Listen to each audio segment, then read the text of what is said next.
రెజీనాకి మన గురించి అంతా తెలిసిపోయింది. ఐసాక్, ఇక లేట్ చేస్తే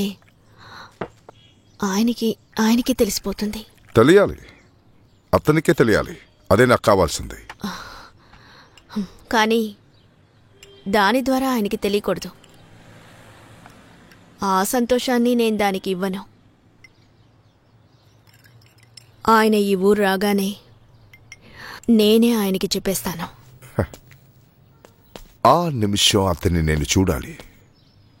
యూనో, ఆ కుటుంబం నుంచి నువ్వు శాశ్వతంగా బయటికి వచ్చే ఆ నిమిషం. పాపం చేసిన వాళ్ళని బయటికి పంపే సాంప్రదాయం కంటిన్యూ అవ్వాలి. చూడు ఐసాక్, మనం అనుకున్నట్టుగా అన్నీ జరగవు ఐసాక్.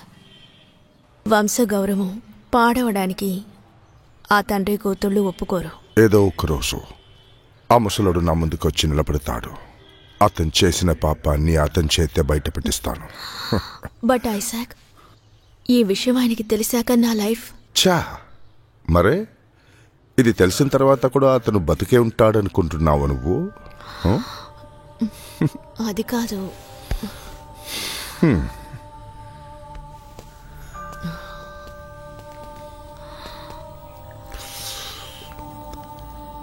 ఆల్రెడీ అతనికి హార్ట్ వీక్. ఎవరికి అనుమానం రాకుండా చంపేయచ్చు మనం.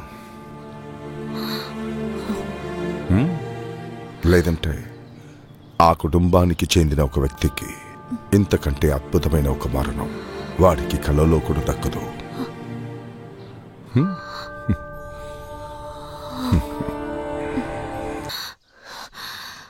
నాకేమైంది? నేను ఎందుకు లారా? ఆంటీ మీకు బాగా నిద్ర పట్టింది. కాసేపు ఉంటే అంతా సర్దుకుంటుంది. టాబ్లెట్ వేసుకున్నారుగా? మాత్ర రాత్రి. దాన్ని ఎవరు నాకిచ్చింది? నాకు నిద్ర మాత్ర ఇచ్చింది ఎవరు? లారా? రెజీనా ఇచ్చిందా? కాదు, డాక్టర్ అంకుల్ వచ్చి మీకు మెడిసిన్ ఇచ్చారు. జ్ఞాపకం లేదా? అయితే రెజీనా ఎక్కడికి వెళ్ళింది? పీటర్ అన్నయ్యతో పాటు వెళ్ళింది ఎడ్విన్ని తీసుకురావడానికి. 3-4 గంటల్లో వాళ్ళు వచ్చేస్తారు. ఏంటి లారా, ఇప్పుడు నువ్వేమన్నావు? పీటర్తో పాటు రెజీనా కూడా వెళ్ళిందా? అవును, అన్నయ్య చెప్పారు వద్దని. కానీ రెజీనా... లారా, నేను నీతో చెప్పాను కదా అలా జరగకూడదని. జీసస్, ఆయన ఇంకా సమాధి కూడా చేయలేదు ఈలోగా. అలాంటిదేది ఇక్కడ జరగలేదు కదా ఆంటీ? ఏమీ జరగలేదా? ఓ గాడ్, ఇంతకు మించి ఇంకేం జరగాలి? లారా, నీకు తెలియని విషయం నేనొకటి చెప్తాను, విను. రెజీనాకి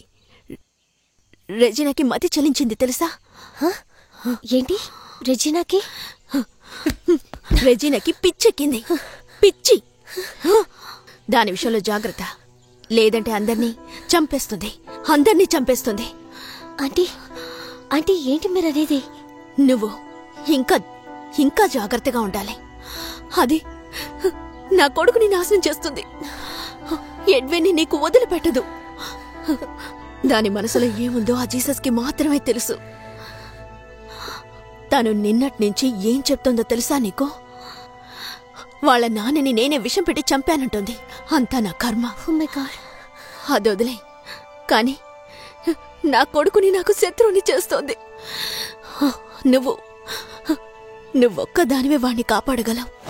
చూడు, నేను చెప్పినట్టే చెయ్యి. నువ్వు రా, మీ అన్నయ్యకి ఫోన్ చేసి నేను చెప్పినట్టే నువ్వు చెప్పు. రెజీనాతో రెడ్విని జాగ్రత్తగా ఉండమని చెప్పు. అంటే ఇక్కడికి వచ్చే వరకు వాణ్ణి జాగ్రత్తగా చూసుకోమని పీటర్తో చెప్పు. ఫోన్ చేయి, వెంటనే ఫోన్ చేయి. లేదంటే అది నా జీవితాన్ని నాశనం చేస్తుంది. లారా, నువ్వు ఫోన్ చేయి త్వరగా.